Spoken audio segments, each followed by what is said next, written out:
எப்படி பாவியானோம்?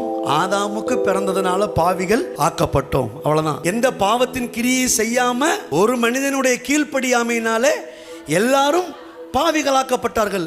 கெட்ட காரியமே இவ்வளவு தூரம் ஒரு பெரிய தாக்கத்தை ஏற்படுத்துமானால் நல்ல காரியம் அதை விட பெரிய தாக்கத்தை ஏற்படுத்தும்.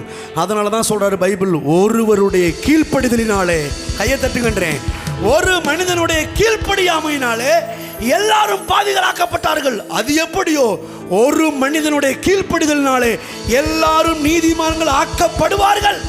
எத்தனை பேர் ஆமென் சொல்றீங்க? நீங்க கீழ்ப்படுகிறீங்க, கீழ்ப்படியல, தேவையே இல்லை. கர்த்தராகிய இயேசு கிறிஸ்து பிதாவாகிய தேவனுக்கு தன்னை முழுவதுமாய் கீழ்ப்படிய ஒப்பு கொடுத்தபடியினால் அவருடைய புண்ணியத்தின் நிமித்தமாக இன்றைக்கு நீங்களும் நானும் நீதிமான்கள் ஆக்கப்பட்டு இருக்கிறோம்.